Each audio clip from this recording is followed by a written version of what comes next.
हुए मैंने फिर कभी बताऊंगा इंशाल्लाह। अभी तो ये इसराइल का टॉपिक ज्यादा अहम है इन झगड़ों से जो आजकल के स्कॉलर्स के चल रहे हैं। तो बार बार मैं कहता हूं, मेरा क्लिप अधूरा चलाते हैं ना तो कोई यहूदियों के खिलाफ ना चलाए। सारे यहूदी एक जैसे नहीं है, हम इसराइल के अगेंस्ट हैं, तो हमारी जो लड़ाई होगी इसराइल से होगी। हदीस में जिस यहूदी से लड़ाई का जिक्र है उससे मुराद भी कौन से यहूदी है? ये फितना परस्त और शर पसंद यहूदी हैं जो इसराइल पे गासिबाना कब्जा, फलस्तीन पे जिन्होंने गासिबाना कब्जा किया हुआ है। समझते हो कि नहीं समझते? तो आप सल्लल्लाहु अलैहि वसल्लम ने फरमाया कि तुकातिलून अल यहूद, तुम्हारी जंग किससे होगी? यहूद से होगी। दज्जाल किसका सपोर्टर होगा? बोलते क्यों नहीं?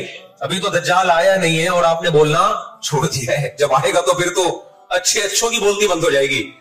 किसका सपोर्टर होगा वो? हाँ, मैं अर्ज कर रहा था कि हम जब कुरान पढ़ते थे, ज़ुरिबत अलैहिमुज़्ज़िल्ला, कुरान कहते हैं हमने जिल्लत इनके ऊपर दे मारी है, उन फसादों की वजह से जो ये करते रहे हैं दुनिया में, उन फसादात की वजह से। हम जब पढ़ते थे हम कहते थे अल्लाह आज तो यहूदी जलील नहीं है। इसराइल कितना पावरफुल है कि गिच्ची किसकी पकड़ी हुई है उसने? अमेरिका की। हिंदुस्तान को गिच्ची से पकड़ा हुआ है। तो आज तो बड़ी इज्जत है। मैंने अपने उस्ताद से यह सवाल पूछा, उन्होंने बड़ा माकूल जवाब दिया और यह तफसीर की किताबों में भी लिखा है।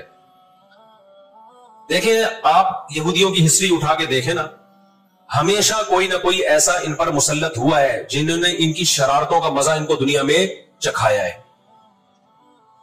कुरान से भी यह बात साबित है कि इनको इनकी शरारतों का मजा, अजाब जो है वो दुनिया में मिलता रहेगा। मैं बार बार कहता हूं, हिटलर ने भी इनको अजाब दिया है। हिटलर से पहले भी इस्लामी नहीं बल्कि दुनिया की तारीख में बहुत से हिटलर गुजर चुके हैं जिन्होंने इनकी शरारतों के इनको दुनिया में सजा दी है। हम फिर भी बताएं, हिटलर के हामी नहीं है जो जुल्म उसने किया, लेकिन वो भी इनकी शरारतों से बेजार था। कुरान कह रहे हैं हमने इन पर जिल्लत को दे मारा है। दुनिया में बहुत दफा रुस्वा हुआ ये। अब क्या है? ये आखिरी जिल्लत है यहूदियों की, जो अब किसके हाथों होने वाली है? फिलिस्तीनियों के हाथों। आपको मालूम होना चाहिए, जब दुनिया में किसी को बहुत ज्यादा जलील किया जाता है ना, तो पहले उसको इज्जत दी जाती है। किसी के गले में आप जूतों का हार पहना दो, यह भी एक जिल्लत है। और एक तरीका ये, 3 पीस सूट टाई में आप उसको सदारत की कुर्सी पे बिठाएं और फिर आप उसको जूतों का हार पहना दें। बताओ कौन सी बड़ी जिल्लत है? दूसरी जिल्लत पहली जिल्लत से बड़ी है। पूरी दुनिया में मार खाने के बाद ना, अपनी शरारतों की वजह से, आज अल्लाह ने इनको एक छोटी सी हुकूमत दी है। एक छोटा सा कंट्री। आप अगर इसराइल को नक्शे में देखेंगे तो कराची भी बड़ा है इसराइल से। इतना छोटा मुल्क, इतना छोटा मुल्क, और तादाद भी बहुत थोड़ी। अल्लाह ने इन्हें कुछ वक्त पनपने दिया है। अल्लाह ने कहा ठीक है, तुम दुनिया तुम्हारी आखिरी शरारत देख ले, उसके बाद जो मेरी तरफ से तुम पे मार पड़ने वाली है, उसके बाद कयामत तक तुम दोबारा उठने के काबिल नहीं रहो। ये आखिरी जिल्लत का इंतजाम हो रहा है यहूद का। और जो फाइनल मैच होता है ना, वो शानदार ही होता है। क्या ख्याल है? सेमीफाइनल में उतना लोग दिलचस्पी से नहीं देखते, क्वार्टर फाइनल में इतना दिलचस्पी से बोलो नहीं देखते जो फाइनल मैच देखते हैं। अल्लाह ने इनका जुल्म पूरी दुनिया के सामने नुमाया। आज जो गजा पे जो कुछ हो रहा है पूरी दुनिया के सामने अल्लाह ने दिखा दिया। एक मिनट रखें, पूरी दुनिया को दिखाया ना अल्लाह ने क्या कर रही है, किस तरह से इसराइल में लोगों को लाके आबाद किया फिलिस्तीन में। फिर फिलिस्तीनियों पे अक़वाम मुत्तहिदा की 60 से ज्यादा करारदादें हैं जिसकी इसराइल धज्जियां उड़ा चुका है। 60 से ज्यादा करारदादें, 60 से ज्यादा, जिसको इसराइल ने मानने से इंकार किया है। यूनाइटेड नेशन की बात कर रहा हूं मैं।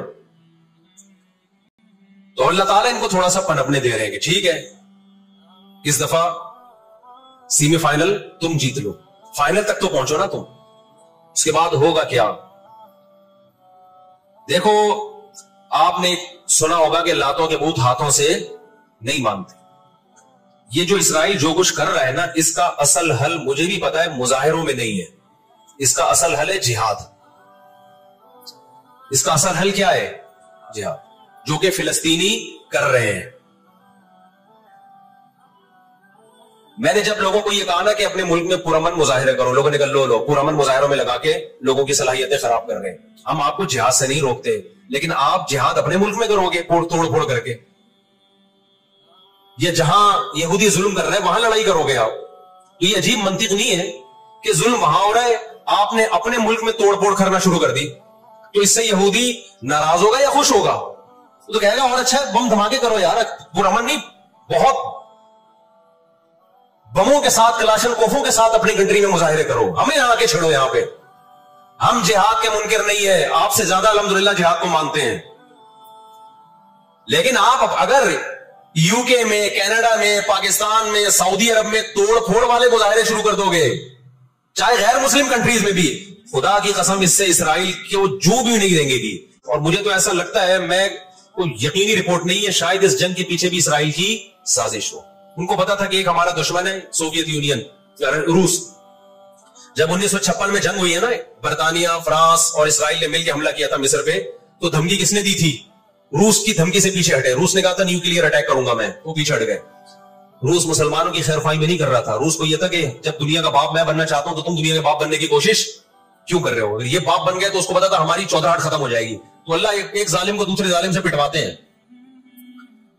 तो आज भी रशिया, चाइना वो इसराइल के हक में नहीं है।